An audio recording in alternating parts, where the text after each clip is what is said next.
तो hello guys, नमस्ते, प्रणाम, पहला कैसे हो आप लोग। आशा उम्मीद करता हूँ कि आप लोग स्वस्थ होंगे, मस्त होंगे, बड़े होंगे। तो मेरे ब्लॉग में आपका ढेर सारा स्वागत है। हमेशा की तरह आज का ब्लॉग मैंने आज एक कहानी को लेके शुरुआत किया है।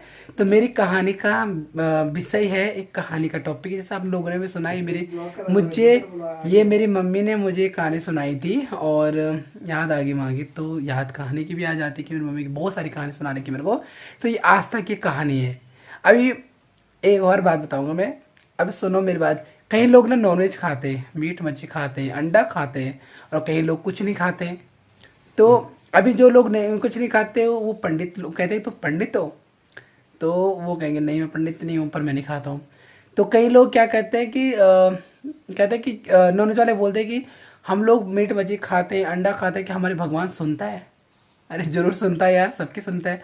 भगवान को दिल से पुकारो, भगवान को श्रद्धा भाव से पुकारो, भगवान जरूर आपकी सुनेंगे। अब आप मीट मछली खा रहे हो नहीं खा रहे हो, उसमें ये नहीं देखा जाएगा कि आपने मीट मछली खाया, आपने अंडा खाया, आपने कुछ भी खाया, ये नहीं देखा जाएगा। आप ये देखा जाएगा कि आपने भगवान को किस भाव से बुलाया और किस श्रद्धा से बुलाया और कैसे बुलाया। तो कहानी शुरू हो जाती है। अब एक दो एक मतलब गांव में एक शिवलिंग था। तो उस शिवलिंग में एक पुजारी रहता था। हर ऑफ कोर्स हर जगह पुजारी रहेगा ही रहेगा शिवलिंग में ना। तो शिवलिंग पुजारी रहता था। वहीं पर एक दुकान था कसाई की। तो वो क्या करता था, हमेशा मांस काटता था। अब क्या करता था कि मांस काटता था वो।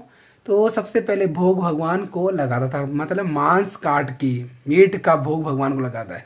तो सुबह पंडित सुबह दरवाजा खोलता था मंदिर का, तो देखता था कि वहां पर मांस रखा है। तो नाक बंद करके ची ची ची करके वो मांस को फेंक देता था। तो वहां पे फूल फाल चढ़ा के और वो करके क्या बोलते हैं, जल जो चढ़ा के आ जाता था।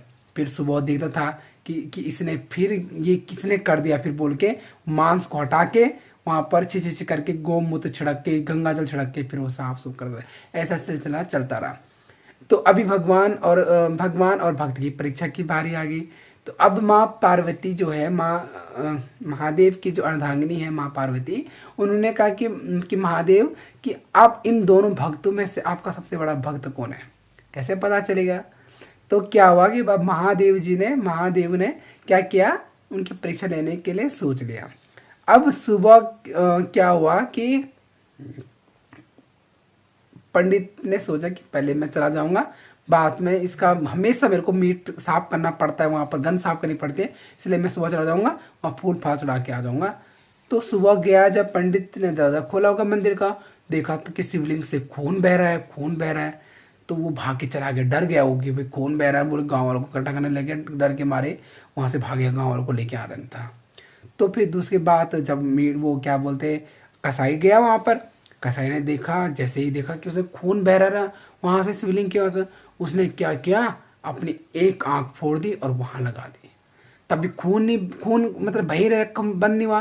फिर उसने दूसरी आंख फोड़ने के लिए सोचा, तो तब भगवान महादेव प्रकट हो गई। तो भगवान ने कहा कि धन्य है तेरी भक्ति और धन्य है तू। तो इसलिए बोलता हूँ कि भगवान ये नहीं देखेगा कि इसने मीट खाया, इसने मच्छी खाया, इसने कुछ भी खाया।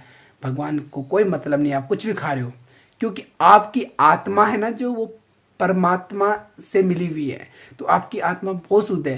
कहते हैं कि हमारी आत्मा को ना कोई काट सकता है, ना कोई मार सकता है, ना कोई जला सकता है, ना कोई बहा सकता है। ये आत्मा जो है पवित्र है।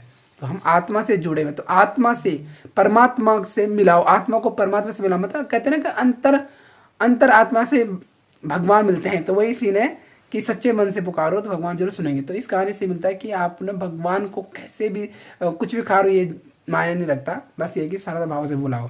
तो कैसे लगी आपको कहानी, प्लीज जरूर बताना। और आज का ब्लॉग मेरे यही है, और नेक्स्ट कल मिलेंगे नेक्स्ट वीडियो के साथ। तब तक के लिए मुझे दीजिए इजाजत, बाय।